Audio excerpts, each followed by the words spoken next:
Right, good afternoon, everyone, and welcome to our weekly webinar. And it certainly is an important real estate webinar on our topic for today, which is bridging the gap, how public-private partnerships are unlocking affordable housing investment in South Africa. Thank you for joining us, and it's great to have you here. I'm your host, Neale Petersen, founder and content-in-chief at rei.co.za. For those unfamiliar with REI, we've been the trusted voice for South Africa's real estate investors, industry and professionals since 2007.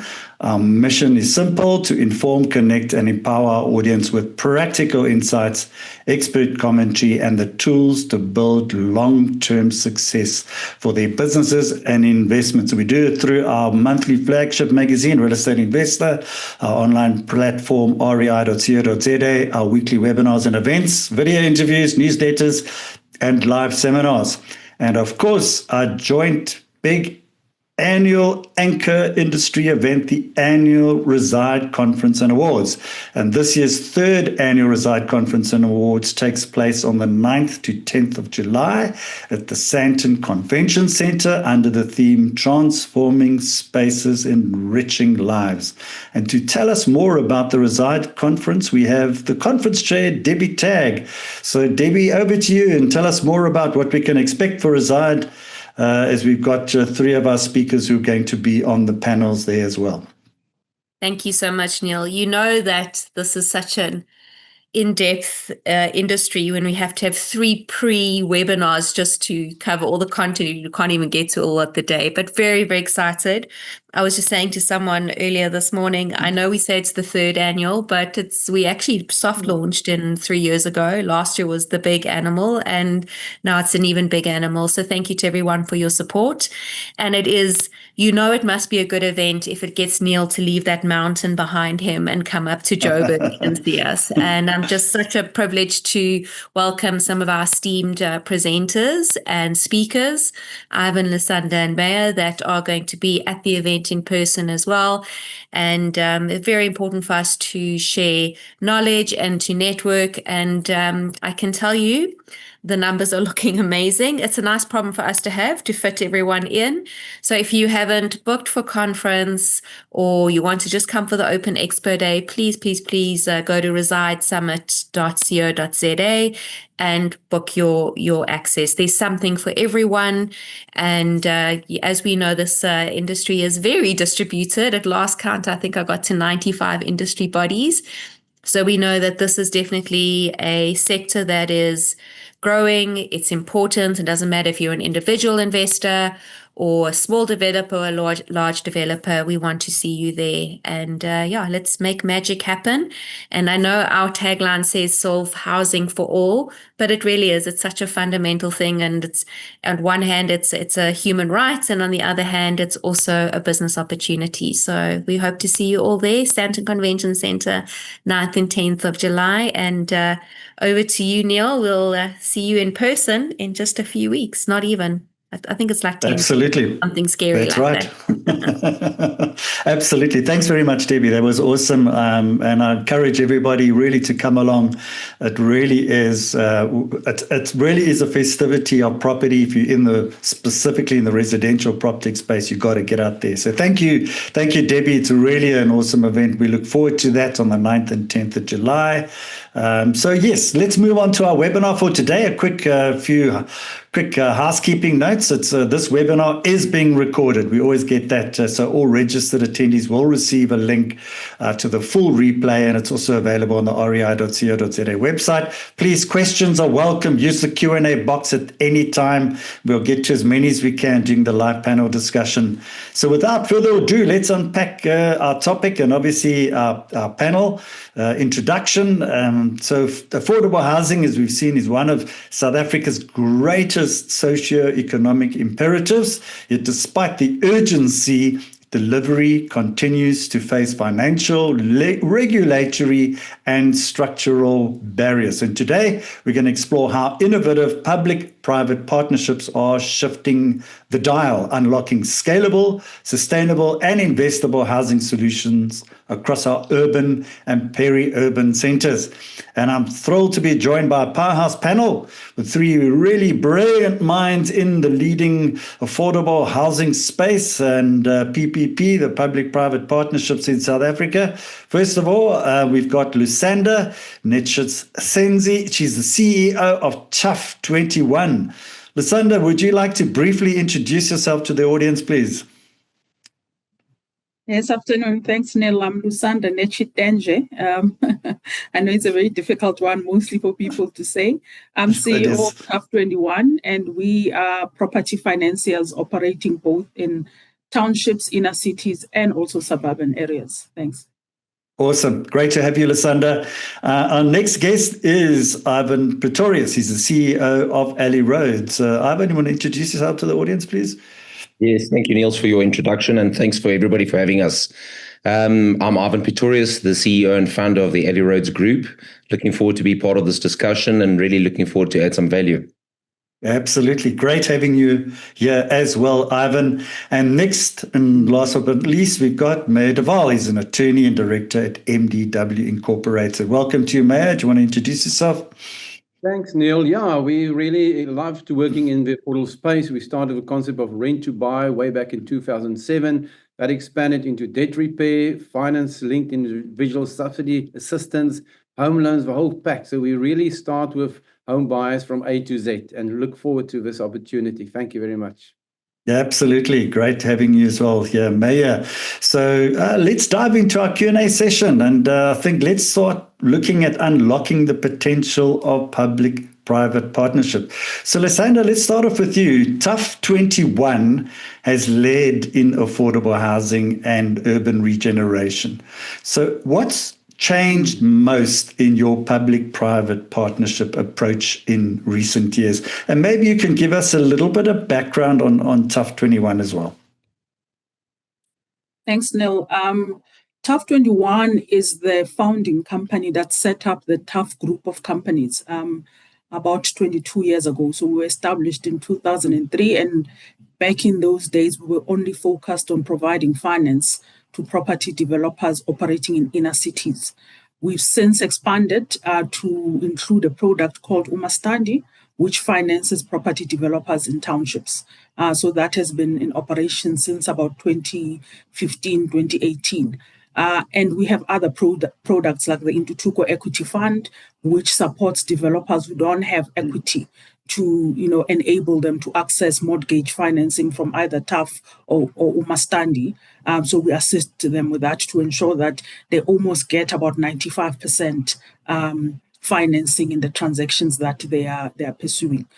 So over the years, given that we work in the inner city and we are trying to provide affordable housing and regenerate the inner city, as well as in townships where we are trying to densify and ensure that there's available infrastructure to support the densification that's happening with or without our funding support, we've had to work with the public sector, local government, particularly the city of Joburg, city of Cape Town, and other municipalities to ensure that we are able to carry out our work. So initially, our approach with partnership with the city, I'll start with the city of Johannesburg, was that we really were committed to partner with them, and we were going out of our way to try and solve issues around billing, the billing issues that remain a problem in Johannesburg up to today. The high administered prices that make affordable housing unaffordable because someone ends up paying close to 2,000 rands a month just on utilities, which then makes the actual housing unit unaffordable. So we've been trying to work with the city over the years to try and resolve those things, including issues of basic service delivery and urban management in inner cities, the perceptions of crime and grime, and working with the city to try and enforce better management of the urban environment. And we found that it was very one way. For a long time, we were the ones trying to collaborate with them. Sometimes you'll be lucky and get an official who sees your vision and is committed, and that official will then make things work. But as soon as that official who's a champion internally that you manage to get, as soon as they leave, you almost have to start from the beginning again, because there's now no one else that takes up that work that you had started with that person. So, after years of frustrations, we then changed and decided we're going to do our work in spite of government. So we're going to ignore them. We are going to carry out urban management with private sector as well as civil society partners, and pretend that local government doesn't exist. That quickly proved to be, it's difficult. You can't ignore them. At the end of the day, we can't enforce bylaws. You need them to enforce certain bylaws. You need the city to resolve a billing query, etc. So we realized that the in spite of government strategy was ill-conceived. So currently, the way we've decided to approach it is that it's a multi-pronged approach. We'll collaborate with you on a best effort basis, on mutual respect of the partnership. Where it doesn't work, we are willing to litigate and go the legal route. So we are now saying, the time is over where you're almost groveling and begging the city to come to the party and do the basics. Sometimes you just simply need them to do their job, and you have to push and beg for that. So we're saying we'll litigate where it's necessary, but also we'll name and shame via media, etc. if there's need, on a case-by-case basis. So we partner with the private sector, with civil society and the city, collaborate with them where it works, and where it doesn't work, we have joined litigation matters where we get the city to account on particular issues. So that's how it has evolved over time. But I think for me over there, I'm with TAF now 18 years, and over these years, I know one thing for sure, that if we are going to bridge the gap between demand and supply for quality, affordable housing, we do need to cooperate and partner between the parties, both government, business, and civil society. It's an unavoidable relationship. We just have to find ways to make it work sustainably. Thanks. Okay. No, thank you for that. I think it's such an important opening you've made there. And yeah, we need to work with government, but then government must work with us. Why should we litigate and push? And it seems, TAF is doing so many, good jobs in terms of playing a dominant role in the inner cities, and, it provides housing. It's so important. And so, yeah, so kudos to you for pushing that narrative, even if you have to litigate, unfortunately. And obviously in Gauteng in particular, it's a big challenge. Okay, so Ivan, over to you. Maybe you give us a little bit of background just on Alley Roads, and then maybe just talk about how Alley Roads is scaled significantly through your various partnerships. What has been key to making your PPPs work in your developments? Well, thank you so much for the discussion. So yeah, it's been an interesting travel for us over the last couple of years with regards to getting involved with private-public partnerships, dealing with various funders. And there are a number of items that we found are very critical for developers to face and developers to work with. So access to affordable land is one of the biggest stumbling blocks that we face, and access to affordable land that also has the rights to bulk contributions and bulk services. What we find is that plays probably about a 25 to 30% role in your total costs of any form of project. And the dynamic that a lot of developers face is the cost layout for those parcels of land, and or the cost layout for the bulk contributions that go with it. So what's so important is to have access to the land, as well as having the bulk contributions managed and reduced where possible. That allows for the debt funding that is able to be obtained to be allocated to the improvement and the quality of the top structures. If you're spending all your capital in improving the land and the internal services, you're never really developing a proper top structure. So with the PPPs that we sort of worked quite closely with, it's not only involved various municipalities and the national government with regards to land parcels, but it's also involved the grant sector, such as the MIGs, the National Neighborhood Development Grants, the IDC, as well as the Department of Trade and Industry, that you're able to get some sort of grants that go with that. But also something that's quite important is the management of cash flow. So a lot of development or developers have faced a lot of problems with regards to developments that started off with the intent to have it as a sales development, but due to various crises such as COVID, change of interest rates, those developments have now had to stand either empty with no income, or they've sat with a situation where they've had to start renting those units out. And we're in close relationships with National Treasury at the moment to try and find an amicable solution where the intent of the asset has changed from a sales project to a rental project, because the intent is that obviously National Treasury and SARS has got specific rules and regulations that if you change the intent of the asset, you are liable for any form of refunds that need to be placed. And they bring in a lot of unforeseen penalties that you need to manage. So that's a very close private-public partnership that needs to be looked at. Yeah, thank you for sharing that. I think it's so important that both the points that both you and Lusanda have raised. We've got to get a partner on the other side, and that's exactly what it is. It's a PPP. It's a public-private partnership, and partnerships must work both ways. And it seems it's just working in one direction. So, Meyer, let's talk a little bit from your perspective, from a legal point of view. What are the foundational elements that you feel that should be in place for public-private partnership in affordable housing to succeed? Because I know you also operate in other areas outside of Gauteng in particular. Neale, thanks a lot. Although I'm an attorney, I'm not very fond of long and difficult paperwork. But however, one of my clients once said to me that the faintest ink is much better at the end of the day than the best memory. And we're all getting older, so we've always got to record what we're doing. But going back to the no paperwork or little paperwork, my wife, I'm like a person that always likes to do things fast. And when you get involved with government, you see that they delay things or it's slow. So my wife always complains that when we need to do something in the house, I would do nothing for a long time. And I wake up on a Saturday morning and then I decide to go and buy all the wood for a bookshelf and then work 2 days then to finish it. And we very much do that the same with our projects. We really get an instruction on a Friday, and on Monday we're ready to roll. Now we're getting involved with governments where we say that they realize we've got to start working together with, and this is what really happened in the Western Cape. We've been invited by the Minister of Housing, Mr. Tasha Simmers, to various roadshows. We've been involved by the municipalities on various initiatives to actually look at the local people in the towns on the affordability of their credit ratings.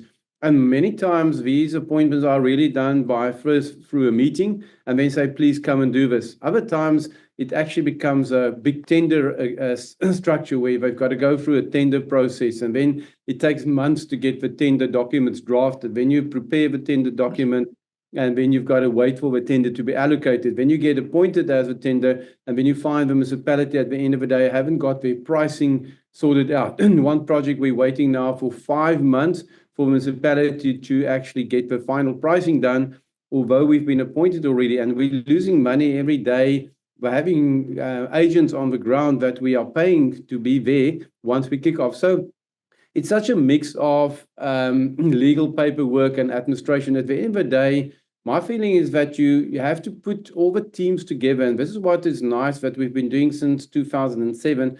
I've been an attorney now for 58 years, so you build relationships with other people that are stakeholders in the industry. And through that, you just basically call everybody in and say, let's do this.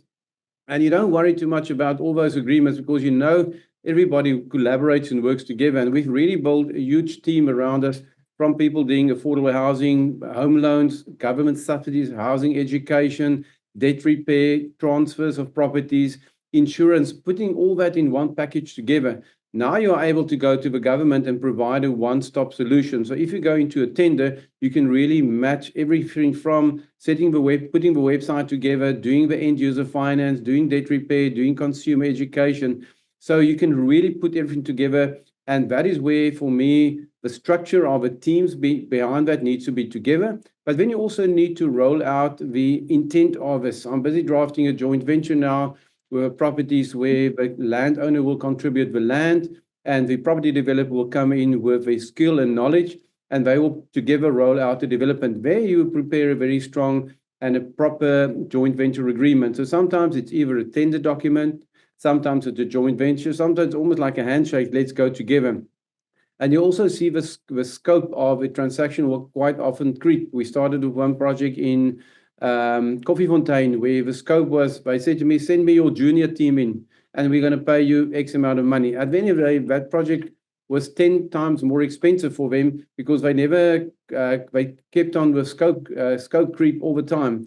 But again, so we need to be in there, you need to be flexible, but at the end of the day, your legal agreements still needs to be solid. You don't need to be the longest documents, but as long as everybody can understand which way we're going and also where we're heading to, and also the products that we put together.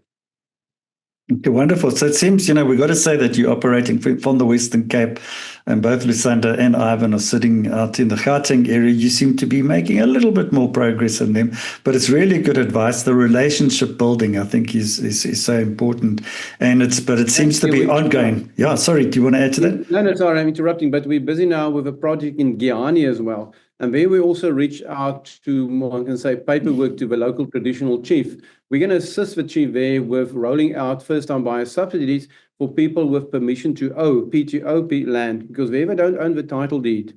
But we are able to assist them with a subsidy because that also triggers the FLISP or the first home finance subsidy, which means that we can help people that don't have access to title deeds, don't have access to leverage that title deed for a property loan, and therefore, what can you present to the bank for a security? But we bring in the subsidies, and there again, the paperwork was done, but you need to make it simplistic that you deal with a local community and all that stuff. So there's so many opportunities where one needs to understand, and then you put the paperwork together, and hopefully it must be simplistic, but everybody can understand how it can be implemented.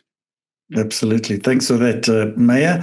Lusanda, coming back to you, and certainly, I mean, you told us a lot about your challenges, but if we start looking at urban densification and regeneration, which are really key PPP opportunities, how do you ensure social outcomes and the impact just beyond just units?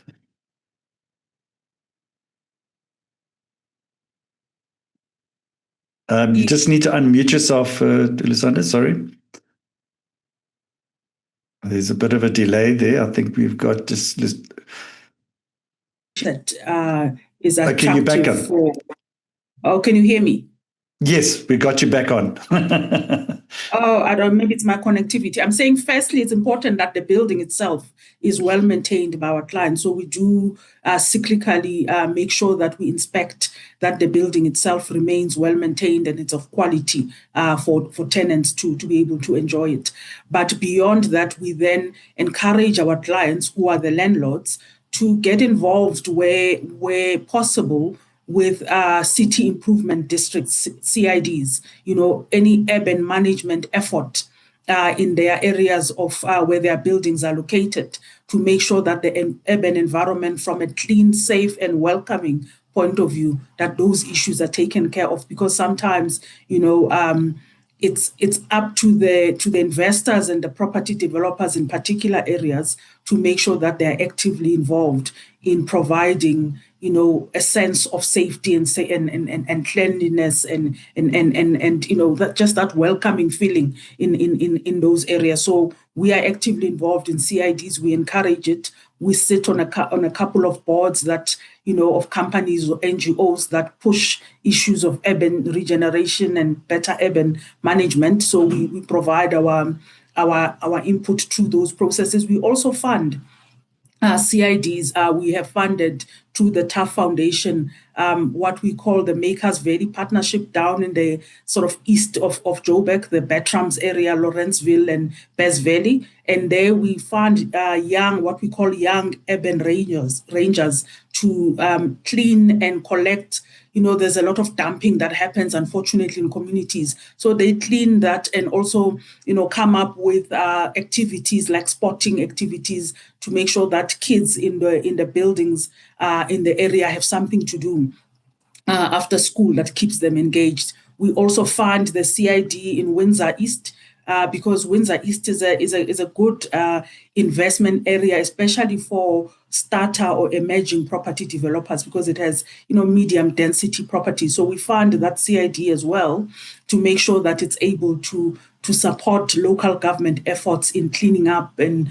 ensuring that the safety, etc. So the social outcomes that we look for is that we want to make sure that our clients are able to retain their tenants for long, and tenants don't only experience affordability or quality just in a unit, as you say. They need to feel that the entire environment where they reside is one that they can be proud of and feel safe in. But over and above that, just the value chain of our financing activities means that we are able to create jobs at a local level. So when we construct or refurbish these buildings, we are able to create short-term jobs for bricklayers, carpenters, all those trades that are required for constructing or refurbishing a building, as well as permanent jobs through the property management services that are needed, cleaners, caretakers, security guards of a building. So, and those jobs are drawn from the local community that's there. So for us, it's very important that we also measure these social outcomes and we can report on them. So every year we are able to say how many jobs we have created, how much we have invested in a CID, what has that CID achieved in terms of its urban management efforts, etc. So those things are important to us. And then recently we started looking very carefully at the idea of greening and making sure that there's efficiencies from an energy and water point of view. So we are now starting to promote EDGE certification to make sure that the cost of utilities is not felt by landlords, of course, by tenants. Because if the building is more efficient, the utility cost in the hands of a tenant can be reduced and can be better than relying on the grid. So we are looking at different ways to say in our approach, we know that it's not only about the physical unit that they occupy, it's about the full experience of living in a particular building or a particular community. So those things are quite important to us.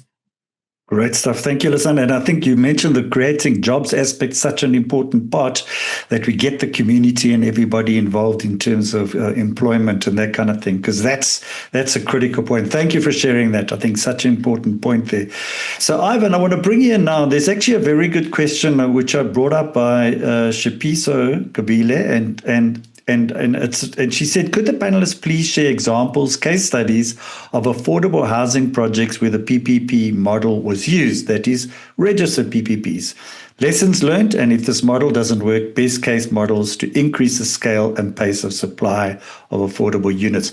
So I think we want to get to that. We can get to that a little bit later, or you can include it in the discussion now. So Ivan, Lusanda brought up the whole thing about EDGE certification. And it can be a strong draw card, certainly for capital. Has green building enhanced your funding options and project viability? And maybe you can just share us, in terms of Shapiso's question, some examples and case studies that Alley Roads has done, and that of a great project of a PPP. Yes, thanks a lot. So EDGE certification definitely has added a lot of attraction for investors into our group with regards to the various projects. At the moment, we sit with probably about 2,500 residential units that we've decided to take completely off grid. And effectively, that means that the residential units are non-dependent at all on the electrical infrastructure that is provided either by the respective municipalities or by Eskom. What that has allowed us to do is to basically balance out the unforeseen escalation costs that occur with the Eskom annual increases, and basically enter into a long-term arrangement with selected funders who are understanding that this is a 15 or 20-year relationship. it allows us to then regularize what the tenant's annual increase is going to be. So for argument's sake, if your rental is 5,000 Rand per month and your tenant is paying 1,000 Rand of electricity and they tied to the grid, that electricity could increase by 15 or 20% based on Eskom's NERSA approvals. However, by going off grid, you're able to regularize that to probably, let's say, 10%. And that then gives more stability to the tenants and allows the tenants to better plan their future income. One of the upsides that are allowed to that is better grid stability as well. So what we found out is that by going off grid, you're able to attract respective investors. It does become a long-term relationship. You are also able to attract a better quality of life for your tenants. And you're also able to attract better investors who are looking to take out those units from a marketing and a sales point by having a steady income stream that is more dependent and more reliable. We've had a number of projects that we've discussed with various municipalities, and at the moment there hasn't been one private-public partnership that we can clearly outline that's been successful, but there are a number that is currently underway, and there are teething exercises that need to be worked through. So going 100% off grid is not a perfect science. You can design the system for the Rolls Royce of off grid, or you can design the system for best practice. But what we find out is that the usage of the tenants needs to be modeled through an annual cycle. And that annual cycle means that the entire design has to go through a summer and a winter period to better understand, has the system been designed optimally, not only from a costing point, but also from a technical point. Case in point, we have a development at the moment that we are 70% through the first cycle, and we're finding that there's a 2-hour delay at certain dates that are causing a delay or a problem for the tenants, but that is now being substituted and being improved on. So the technology needs to consistently be remodeled and redesigned. Okay, perfect. Thanks for that. And interesting. So Meyer, I want to bring you in now. Also, maybe just share also an example of some of the stuff you're doing. If you do have a successful model, one that's coming up, maybe share with us, but also talk a little bit about how the legal frameworks can be better leveraged to attract private capital. And we're talking about funding now, and because you'd need that funding, and de-risk investment in affordable housing. And maybe you've got an example that you can use on that. Yeah, Neale, thanks a lot. Just yesterday, an American person that is very keen on developing or assisting in South Africa sent me a whole 2-page document I've got to read through and give him comments on that. And one of them is that the banks are bending over backwards to give people in affordable housing better packages and all that stuff for home loans. And I said, where did you get this information? Because almost like everything that he wrote there I had to contradict. And he said, no, you got it from ChatGPT. And I said, well, so at the end of the day, in reality, what we do find in the affordable space is that the affordable buyers get penalized with Prime Plus 1 or Prime Plus 2. We worked out that Prime Plus 2 will add 50% more on your home loan repayment over 20 years. So really, the banks are working in insurance policy by adding 1 or 2% on top of Prime. Even if a person comes home to the bank with a first-time buyer subsidy of about 80,000 Rand on a bond of 600,000 Rand. So that's not real life. We've got to work out structures that we can assist. Now, one of the beautiful stories that we've got to tell is that public participation, where Pretorius municipality made available land, the government made available funding to put in the services, and then to construct the houses. But they would not start building until we have pre-screened the buyers. So we have a few buyers that went through a home loan, and because we actually screened these buyers very well, we had 100% of buyers that were approved for their home loans. Traditionally, you get about a 45% decline where you just submit and then hope for the best. But what we did, those buyers that we realized will not make a home loan, we moved them onto the rent to buy program for 3 years, which the Western Cape government actually came to us and we asked them to roll out and strategize and put this plan together. So what happens now is that people are living in their houses. We've got 3 times more rent-to-buy clients in Bredasdorp living in their own houses compared to the home buyers that qualified for a home loan. So during their rental period, they actually 50% of a rental is put into a savings account. So we envisage that after 3 years, they'll have 75,000 Rand plus in the savings account, what we call a deposit saver. Then we also go to the government and apply for a first-time buyer subsidy. If you earn 15,000 Rand, you can get 86,000 Rand from the government. That will be a combination of 150,000 Rand that we can subtract from the purchase price. Now, I go to a bank, we always say, I'm going to look you in the eye and negotiate the best interest rate. No more prime plus 2, I want the best deal. So now the buyer comes in with 150,000 Rand down payment. The municipality from day one are starting to charge rates and taxes and service fees. So they benefit rather than to wait for the buyer that only takes transfer in a year or 2. But the transfer is delayed until 3 years. So there's multiple of these situations. We've just been appointed by the Stellenbosch municipality in Cluttersville. We undertook a 7-month program to meet the people in Cluttersville, to talk to them, to screen them, to look at their credit scores, affordability. So all these public participations are happening now. Sometimes you go through a tender. In Darling, they appointed us with just, hello, Meyer, please, where you've been all my life. Come and do that, start next week. So all these things happen. But again, if you look at the legal framework, you've got to understand that you can't go on like you always did. You can't just go and take a piece of land, go through development, then divide it into plots, and then you start selling and putting houses. Those days are gone. You've got to understand your community, what they can afford.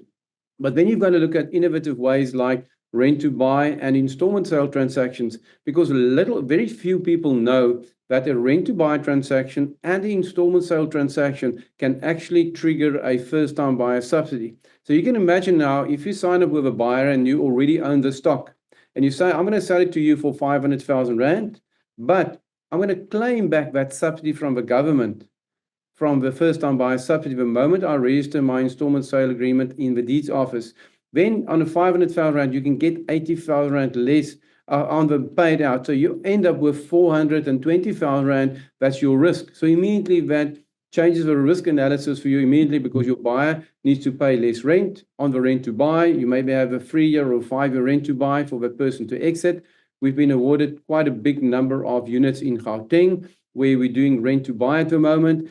But so there are so many innovative ways, but everybody is sticking to the same. Get me a home loan, decline, get in the dustbin. We pick those people up from the dustbin and we rehab them, we bring them back, and we keep them in the game. So you've got to understand that go for alternative, innovative solutions and don't stick to the same old. And then you can bring your legal frameworks, you understand how it works, and you can help to unlock and hopefully promote a lot more affordable housing.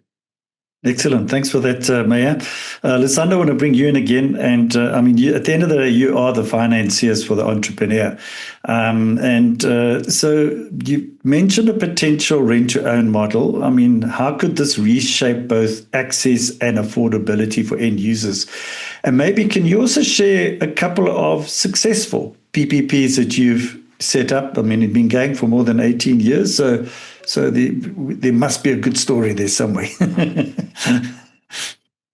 Well, yes, there are good stories. There are always good stories. So firstly, with your question on rent to own, I think for us, it's something that we are currently trying to explore, for the simple reason that we believe that having wall-to-wall rental in inner cities contributes to the degeneration that you see, because the end users are not necessarily themselves personally invested in the buildings that they occupy. So we believe that if you give them an opportunity to own part of the building because they own the unit they live in, that they will be more inclined to want to take care of the environment outside the building. So for us, we think that, we've started, it's early days, we've started conversations with Meyer, we are trying to explore this, but we haven't come yet to a product that we can back yet. We're still exploring, but the idea is that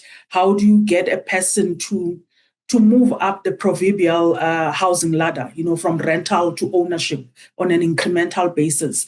So a lot of our tenants might have maybe credit record issues that makes it difficult to access a mortgage bond, but are able to access a rental unit. How do you assist that person over time to buy the unit that they occupy through a rent-to-own model? As I say, it's early days. We're exploring, and the experts in this topic, someone like Meyer, are people that we are starting to talk to. We do have clients already who are starting to explore this. And in fact, one of them that we recently spoke to is quite advanced in the way he's starting to do this. So he literally wants to sell 49% of his units to his tenants and retain 51% control, so that he can be able to run the body corporate. So it's something that is starting to interest us. Simply from our point of view as a funder, we just want to make sure that tenants are invested and have skin in the game.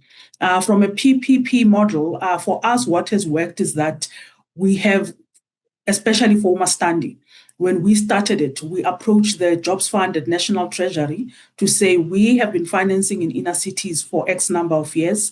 We've been approached by potential developers in townships who want to be supported. They need access to finance. But the traditional banks and DFIs that we work with and asset managers are a little nervous of townships. Can you assist us with some sort of funding to catalyze that space? Our funding that acts like a credit enhancement tool that would then bring in these commercial funders into the space. So we approached National Treasury through their Jobs Fund program, and they were able to invest an initial 25 million in Umastandi, and we matched it with our own 25 million, which means we had initially seed funding of 50 million rands to set up Umastandi as a business.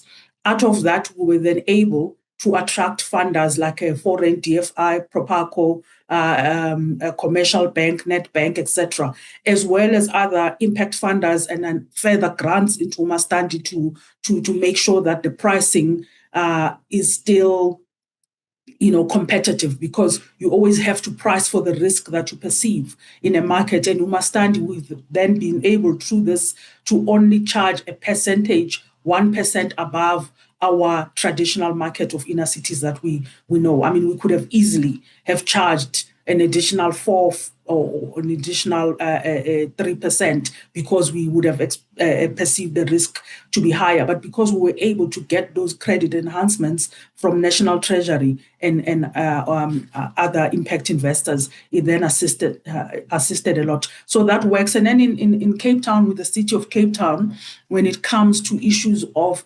reforming the land use regulations and town planning, because it's an issue when you are trying to densify in townships and you don't have the rights really to build what a micro developer wants to build. The city of Cape Town has been quite game-changing in the way that both the mayor, so the political support from the mayor and the deputy mayor, as well as the executives within the city of Cape Town, were quite open-minded to explore this. And today, I don't know if the decision is made. They're supposed to be at council today, getting that approval for those reforms. I mean, if that can be achieved, it will be a blueprint for the whole country, in my view, for other municipalities to see how they can, copy and paste, as it were, this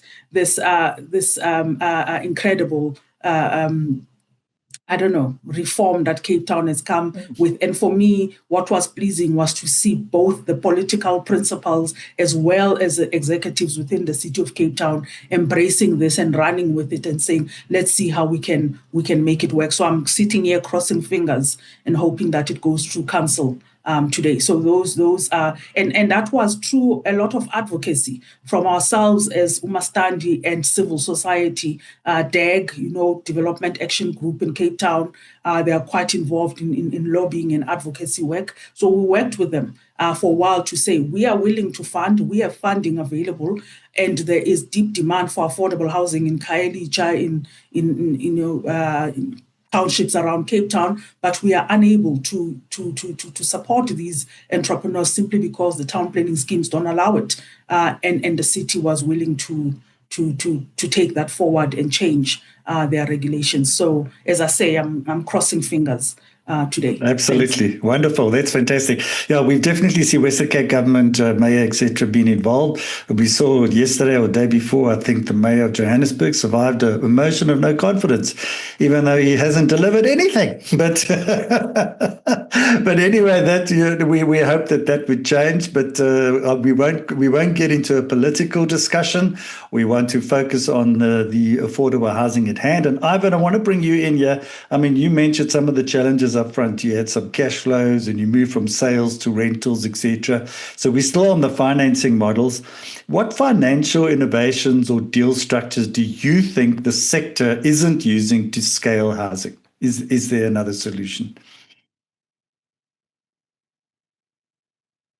I think there's quite a substantial amount of financial remodeling that needs to be looked at from all different aspects. So, I mean, the common thing that one needs to understand is when you a individual buying a home, you can obtain a bond for a period of 20, 25 years. But obviously, with regards to that, you've got additional costs that need to be incurred, such as rates and taxes, common property levies, and those sort of items. And as a property owner that is renting out assets, you carry those burdens on yourself, and you don't necessarily pass it down to your tenants or to your respective buyers. So one of the dynamics that we've been facing is the rent to buy model. If you don't educate the respective buyers around those additional items that are going to be for their account, you're actually lining them up for failure. So going into a rental agreement, this is the rent of 5,000 Rand per month.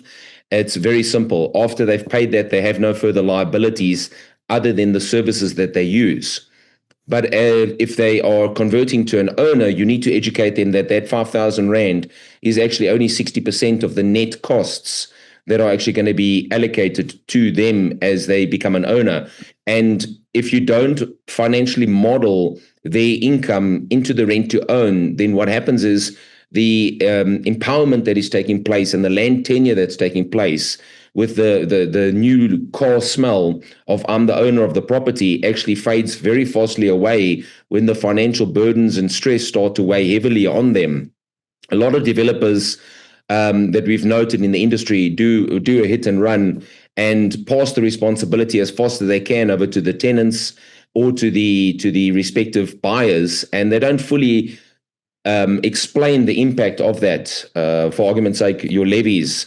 So one thing that we try and do is we try and institutionalize the buyers to say, guys, here's a rent to own, or here's a project that we want to give to you, but your affordability, how stable is your job? Where are you going? What's your last 5 years annual increase? Does your last 5 years annual increase, is there an inflection point that's going to allow you to grow with the expenses of the property?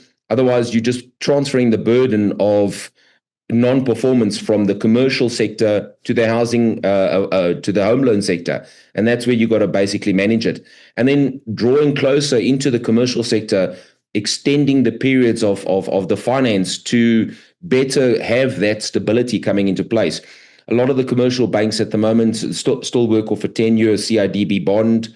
And, you want to be able to extend that to at least a 12 or 15-year period where they are making additional capital from an interest portion point, and you're able to restabilize the restructuring of many of the developments in that sort of sense to allow better buyers. It's financial stability that needs to settle in, not just trying to move product. Okay, great. Thank you for that. I think it's such an important point you've made there, Ivan. Thank you. What I'm going to do now is I'm going to pivot to there's a couple of questions. And Chipisa, I hope we've actually answered, and I think we have. I think each of the panelists have managed to look at some examples and case studies, and I think they did that very nicely. There's a question here from Jonathan Datling. He says, in terms of infrastructure and financing, who is responsible for the contributions and services? And is there a benchmark estimate for installing services to a site? Now, I'm not sure who wants to have a crack at that one. Is somebody willing to put up their hands on this? Well, let me give that one have a a crack. Okay. Absolutely. Yeah, sure. Yeah, it's a big question. What is the right level of bulk contributions that one needs to pay, and how do you actually go about implementing it? A lot of municipalities have got standard rates that they work towards and standard bulk contributions. So your average costs that will generally come through for your bulk contributions are regulated and are governed by the municipality. It is very important that you, as a developer, understand those costs and gather them into your financial model without making assessments or assumptions. Go to the municipality, understand what is the bulk contribution that you're going to have to lay out for parks, allocations, for water, for electricity, and all of that information is based on the usage. So the more water you use, the greater the bulk contribution will be, because you're placing more demand on the municipal infrastructure. And similar for all the roads. So your engineers should actually guide you through to say, from a high level aspect, this is the cost or the usage that's required, and then you'll be able to guide it from that point. What we've picked up is that generally in the Western Cape, it's a lot more expensive with regards to bulk contributions, because you've also got development contributions. Areas that are further north along the coastline, Eastern Cape, West KZN, the bulk contributions are slightly cheaper. Johannesburg or Gauteng is sort of in the middle ground. And if you understand all of those aspects, your lower areas where bulk contributions have a great impact is more Mpumalanga, Limpopo, and the Northwest, as well as the Free State. Those four provinces have the lower bulk contributions because they're trying to drive more investment. So they take a lot more of the costs related to bulk contributions internally than passing it to developers. Okay, great. Thank you. I think good answer for that. I think you answered that question very well. We got two more questions. They're both related to finance, and I've got a feeling it's both Lusanda and Meyer department over here. The one is, I need advice on how financiers tier structure progress payments, please. And Dennis Robertson says, which banks are the major financiers of affordable housing? Well, we got a financier right here. We got Tough. And they're not a bank, but they certainly are a financier of affordable.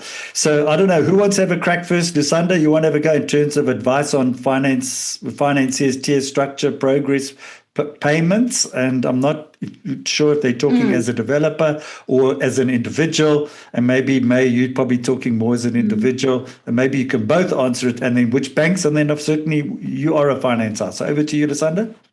Yeah, so I'm assuming he's asking for a developer who's in an active development process. Our financing can be structured to allow a developer to have a grace period during the construction phase. So you don't have to start repayments until the construction is complete. And then we also give you a let-up period so you can, screen and let and lease the building. So we do give those arrangements on a case-by-case basis, but we are able to structure our financial offering. Okay, wonderful. Meyer, do you want to add to that? Yes, well, mostly we look at end user finance, because there are actually two types of finance. Who will finance the development, and that is any commercial bank. And then the second one, where we focus on very strongly, who will finance the end user. And the question may become there, who will finance me as a first-time buyer in the affordable market? And what we normally do when we get involved in a project and property development, we go to all the banks and we obtain pre-approved approvals from them, but we look at the building plans, we look at the type of construction, the size of property, and sometimes you find a bank that say, no, the plot is too small, I'm not going to finance there. So you get a competitive package from all the banks, and then you work through a mortgage origination license where you submit at least to 3 banks, and then you try to get the deal. You often find that even your own bank declines you, and another bank approves you with a better rate. Then the war starts between the banks. If you move your current account or your check account to me, I'll give you a better rate. Interesting is that SA Home Loans also opens up to the government workers, because they get a 1% discount there. And recently they also joined the panel of pre-approval for a development. You get Capitec that's now entered the market. Interesting that they also aggregate and work through SA Home Loans, because SA Home Loans is a platform for them to work. We're working with African Bank, and they're also launching now internally to their own staff. They're getting the staff a good discount, a really amazing. I actually thought I was going to work for African Bank because you get such a fantastic discount on the staff loan, and they look to go actually and start working with home loans in next year. End result is that try a couple of banks. Not every bank, sometimes a bank changes their appetite for risk and then they close down the books and the other banks open up again on scorecard or on affordability and all that. And I just want to add there with Ivan, maybe just one stab there at the rent to buy. For us, when we look at rent to buy, we always look to match your home loan repayment with affordability. So we won't discount on the affordability, because when the person is put in a false sense that he wants one day when he takes up a home loan, you can't match it. So we feel that you must always be put in the shoes of a homeowner. The only thing that may be a defect where the bank don't approve you is credit score, and that we can work to improve payoff debt, improve affordability, improve your credit score. And we also issue the buy with a personal trainer like a gym that walks the walk with you every month to make sure that you don't take up debt, don't go and buy that car, the TV and all that stuff. So that's just wanted to add something there on the rent to buy model from that side. Thanks, Neale. Great stuff. Thank you. Lusanda, there's just a question on the Umastandi, how it works from Nkanyiso. She said, can Lusanda just elaborate on how the funding works? Do they fund properties that are current bonded with other financial if you want to develop township rental? There's a little bit of misunderstanding. Do you want to maybe just clarify that for the... Yeah, Lusanda? so we finance both the acquisition and the development cost of a property. We finance up to 80% of that total transaction cost. We have cases where someone already owns the property and just needs construction finance, so we provide that. And then we have people who come with a sale agreement. They want to buy from someone and then construct. We finance that. We also finance people that come, they have an existing home loan on the property from the bank, which means we settle that existing home loan because we take first coverage in terms of our bond. And then where feasible, we then also provide construction finance. So we only finance provided the underlying cash flows of the project in terms of the rental income it will achieve post-construction is sufficient to pay firstly the operating costs of the property, so your rates and taxes, cleaning, maintenance, etc., and then service our bond. So if it's not able to cover that, so we look at a debt cover ratio of 1.3, and we provide a tenor of 15 years at a prime linked rate or JIBAR linked rate. Great stuff. Thank you for clarifying that, Lusanda. I can't believe where the time's disappeared. We're going to have to carry on this discussion at Resign. So what I'm going to do is I'm going to go around to each one with your final thoughts and maybe just sort of a way forward and for everybody. And maybe let's talk about, what is the one action government, developers and legal advisors could take to unlock more affordable housing? And what is the missed opportunity? And if you could change just one policy or incentive tomorrow, just to scale housing, what would it be? Because I think we want to, leave people with this kind of a way forward, because I think it's a lot easier than we realize. And there's obviously a lot of red tape, a lot of political intervention, etc. But maybe your final thoughts, starting with you, Ivan, and in terms of the one action government, developers, legal advisors must take, what is the biggest missed opportunity, and one policy change? And your final wrap up. Perfect. Yeah, thank you so much. And it's been a privilege being part of this.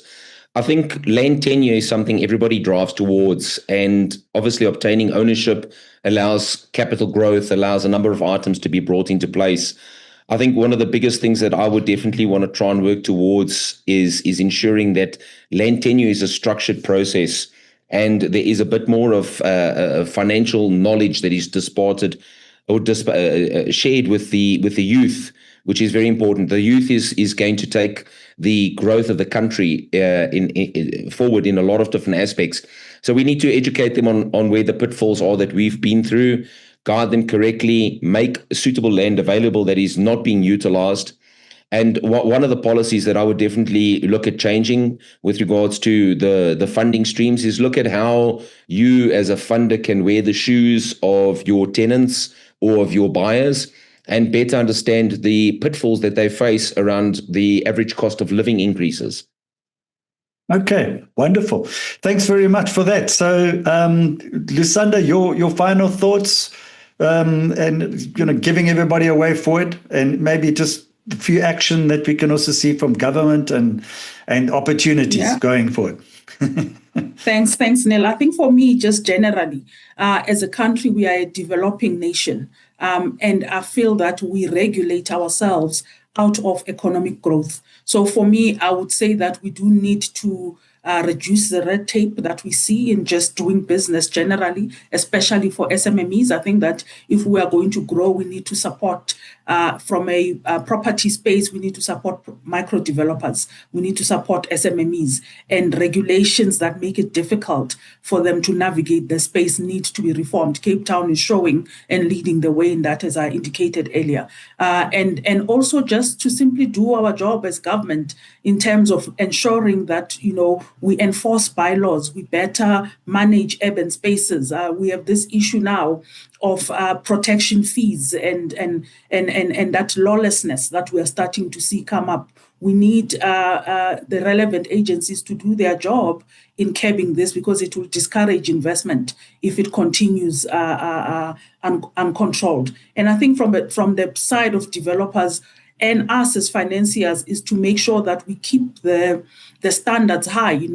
Sometimes some of us can provide units that are not always of good quality. So while affordable housing typically can be small units, it doesn't mean that the quality and finishes must be compromised. They must be durable. The building must be efficient from an utility use point of view, so that the experience of a tenant using that space is such that they feel happy to pay the rental that you are charging them. So for me, I think it's all the parties involved to just keep pushing the boundaries and improving standards. And in terms of missed opportunities, this whole idea of alternative building materials, at least in our sector or in a tough with our clients and Umastandi, we haven't seen it being used much. I think there's a mindset issue there around whether or not these technologies are durable. I think we need education to get that understood better, because we do need better efficiencies in the way we construct affordable housing.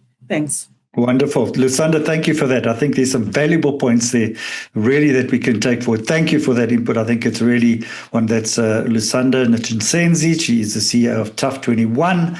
And of course, then we also got Ivan Pretorius, CEO and founder of Alley Roads. Thank you, Ivan. And last but not least, we've got Meyer de Waal. The attorney's got the last say by the sound of things over here. Meyer, your final thoughts, please. We must make more affordable housing affordable. Because at the moment, the property developers are facing increases, more expensive costs in land. So we really need to start looking at 500,000 Rand entry level for buyers and 450. So at the moment, prices are too expensive. People can't afford. Then everybody is pitching at the tip of an iceberg that's sticking out. And that's a very small community in South Africa. We need to start going under the ice water level. And as Ivan said, come with financial literacy, assist those that are declined, blacklisted, that can't actually get out of that rental trap, and assist them to clean up their credit scores, affordability improvement, financial literacy courses, consumer education, innovative structures like rent to buy, where you can show that you can actually afford to pay this property, and then assist people going forward. Then also, as I said, from one mayor to the other mayor recently at the conference, that I thought they're gonna put cold water on my plan to actually look at sectionalizing backyard dwellings, because then you are making affordable units. And he said, don't worry, we are pushing through what Lusanda just have told us now, this change in the city of Cape Town, that all of a sudden you're going to get permission to relax the laws to actually allow more residential units. And hopefully we can move that into sectional title by actually being able to have approved building plans for 6 or 8 units on your land, and you can start selling. Because developers today can't. We've got to look at existing buildings to convert them and land. That's for me. Thank you very much. No, wonderful. I think it's such a massive opportunity there, Meyer. And I think Lusanda is also waiting. She said it even could be this afternoon. We could get some feedback there on that one from the local mayor in the Western Cape. That's Meyer de Waal. He's attorney with MDW. And so thank you for being on the show, Meyer. So thank you, Lusanda, Ivan, and Meyer, for your valuable insights today. It's clear that affordable housing in South Africa just cannot rely on just one sector alone. And you've got to work with government. It requires alignment of capital, policy, land, community to build just not homes, but sustainable, dignified futures. For those who joined us today, and I still see there's a lot of people, we've got more than 50 still on, which is great. We hope this webinar deepened your understanding, inspired new ideas for collaboration and impact. So thank you very much again to Lusanda, Ivan, and Meyer. Until next time, keep investing wisely and with purpose. This is Neale Petersen alongside our panel of REI, signing out. Goodbye, everybody.